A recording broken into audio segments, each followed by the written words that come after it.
अस्सलामुअलैकुम दोस्तों और साथियों, उम्मीद है आप लोग खैरियत से होंगे। इस वीडियो में मैं एक ऐसा मौजू पे बात करूंगा जिसके बाद मुझे बहुत हद तक यकीन है कि कुछ लोग जिनको इस वीडियो का नुकसान होगा वो ज़रूर इस वीडियो को यूट्यूब से हटवाने की या रिमूव करवाने की कोशिश करेंगे। तो आप लोगों से मेरी दरख्वास्त है कि अगर आपको लगता है कि ये वीडियो आपको किसी तरह से मदद दे सकती है तो आपने इसको डाउनलोड करके सेव कर लेना है, ताकि अगर ये यूट्यूब से हटाई भी जाए तो आपके पास ये हो।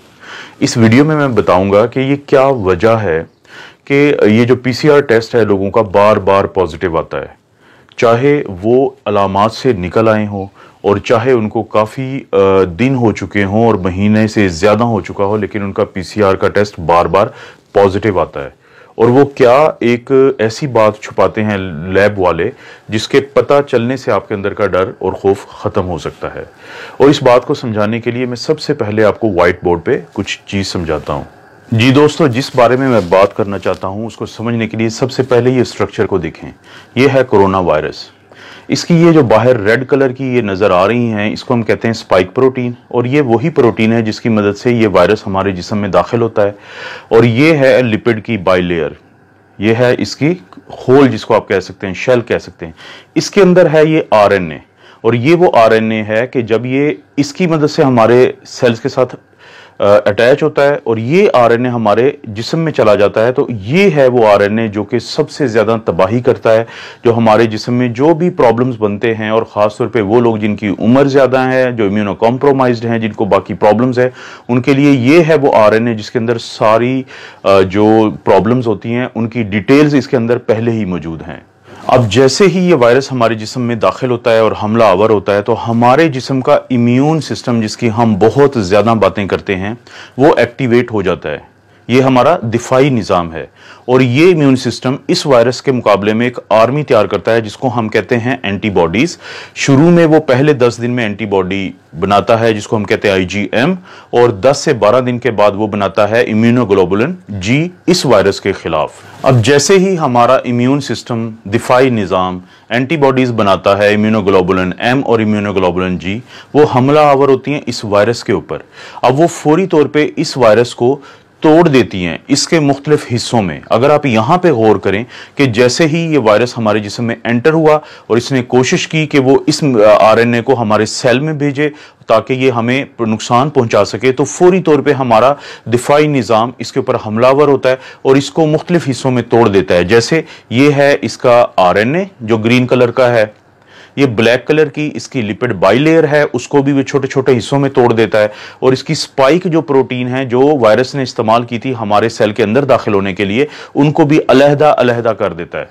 अब ख़वातीनो हज़रात, इंतहाई अहम बात मैं आपको बताने लगा हूं, वो ये है कि जब ये वायरस पूरा एक होल होता है, पूरी एक स्ट्रक्चर होता है, तो ये हमारे जिस्म के लिए इंतहाई ख़तरनाक है इसका ये आरएनए।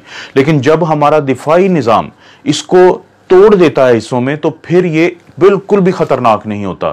इसका यही आरएनए जिसको हमारे दिफाई निज़ाम ने, हमारे इम्यून सिस्टम ने एंटीबॉडीज़ की मदद से मुख्तलिफ हिस्सों में तोड़ दिया है, तो अब ये हमें कोई नुकसान नहीं पहुंचा सकता आरएनए, चाहे ये हमारी जिस्म के अंदर ही हो। आप इसकी मिसाल लें एक बंदूक की शक्ल की।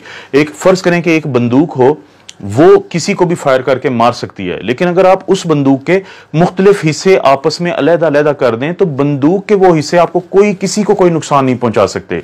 तो यही मिसाल है इस वायरस की, जिसको हमारा दिफाई निज़ाम जब तोड़ देता है तो इसके ये मुख्तलिफ हिस्से मौजूद होने के बावजूद हमें कोई नुकसान नहीं पहुंचा सकते।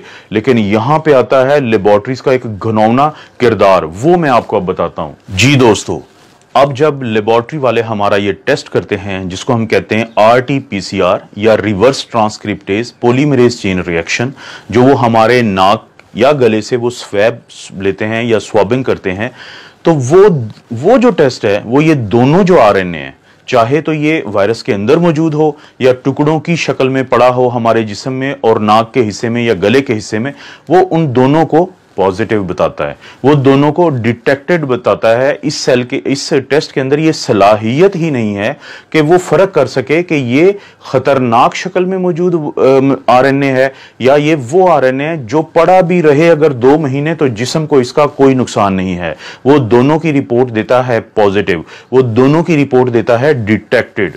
जी दोस्तों, तो आपने देखा कि अब आपको ये पता चला होगा कि क्यों आपका पीसीआर टेस्ट इसके बावजूद कि आपकी अलामात ठीक हो चुकी हैं और बार बार पॉजिटिव आ रहा है। अब मैं लेबॉर्ट्री वालों की बदनीयती की बात सिर्फ एक खास वजह से कर रहा हूं। अगर आप गौर करें कि किसी एक लेबॉर्ट्री की ये रिपोर्ट है पीसीआर डिटेक्टेड की, नीचे इंग्लिश में एक डिस्क्रिप्शन दी हुई है, उसका उर्दू तर्जमा ये है कि अगर आपका ये टेस्ट नेगेटिव आ चुका है तो ये मत समझें कि वायरस आपके अंदर नहीं है। इसकी ये वजह भी हो सकती है कि हमने टेस्ट प्रॉपर ना लिया हो, आपका स्वैबिंग ठीक ना की हो, हमारी किट का भी प्रॉब्लम हो सकता है, और ये भी प्रॉब्लम हो सकता है कि वायरस आपके नीचे बैठा हो हिस्सों में और ऊपर ना बैठा हो। इसको मैं इंग्लिश में कहूंगा फेयर इनफ। लेकिन आपने कहीं पे एक जुमला ये दर्ज नहीं किया कि अगर ये पॉजिटिव आ गया है तो इसकी भी कोई ऐसी वजह हो सकती है कि आप लोग परेशान मत हों। उन्होंने वो इसलिए नहीं किया कि वो खौफ का कारोबार कर रहे हैं। जितना ज्यादा आप लोग खौफजदा रहेंगे उतना ज्यादा आप ये टेस्ट करवाएंगे, जितने ज्यादा आप ये टेस्ट करवाएंगे उतनी ज्यादा उनकी तिजोरियां भरेंगी। अभी वो अरबों पाकिस्तानी रुपीस कमा चुके हैं इस पीसीआर टेस्ट के ऊपर। उनको पता है कि जब तक लोग खौफजदा हैं वो इस कारोबार में फायदे में हैं। तो आम लोगों के लिए फिर इसका क्या हल है? ये तो एक प्रॉब्लम मैंने बताया है, इसका हल ये है, अगर आपको अलामात हैं और आपका पीसीआर पॉजिटिव है तो आपने मुकम्मल तौर पे वैसे ही अपना इलाज करना है जैसे डॉक्टर्स आपको बताते हैं। लेकिन अगर आपकी अलामात ठीक हो चुकी हैं तो इस चीज़ के चांसेस हैं कि ये वायरस मर चुका है और टुकड़ों टुकड़ों में पड़ा है। और अगर आपका पीसीआर पॉजिटिव भी आता रहता है अलामात जाने के बावजूद, तो आपको परेशान होने की ज़रूरत नहीं है। और जब ये एक दफ़ा टुकड़ों में तब्दील हो जाता है तो उसके बाद इसके अंदर ये सलाहियत भी ख़त्म हो जाती है कि ये आपसे किसी दूसरे को लग जाए। तो अपनी आइसोलेशन को आप रिलैक्स कर सकते हैं जब एक दफा आप अलामात से निकल आए। तो क्या इसकी कोई साइंसी आपको भी प्रूफ मिल सकता है? जी, आप अपना एंटीबॉडी टेस्ट करवा सकते हैं। अगर आप अपना एंटीबॉडी टेस्ट करवाएं, जो मैंने एक दिन पहले मिसाल दी थी और मैं ये दोबारा दिखा रहा हूं कि एक दोस्त हैं जिनका इम्यूनोग्लोबुलिन जी बहुत स्ट्रांगली पॉजिटिव आ रहा है, लेकिन इसके 2 दिन के बाद भी जब उन्होंने अपना पीसीआर का टेस्ट करवाया तो वो उन्होंने पॉजिटिव दिया। और वो शख्स जो इससे सेहतयाब हो रहे हैं वो ज़हनी तौर पे इंतहाई टेंशन में चले गए एक बार फिर कि उनका टेस्ट पॉजिटिव है। तो मेरी आप लोगों से दरख्वास्त है कि अगर आपको लगता है कि ये वीडियो आपको किसी भी तरह से हेल्प कर सकती है, आप इसको सेव करें डाउनलोड करके, आप इसको लाइक करें और अपने दोस्तों के साथ शेयर करें कि हो सकता है किसी एक को इस वीडियो का फ़ायदा हो जाए। और अब आपको समझ आ चुकी होगी कि मैंने आपको क्यों कहा है कि कुछ लोग बहुत तेज़ी से कोशिश करेंगे कि हर सूरत इस वीडियो को रिमूव करवाया जाए।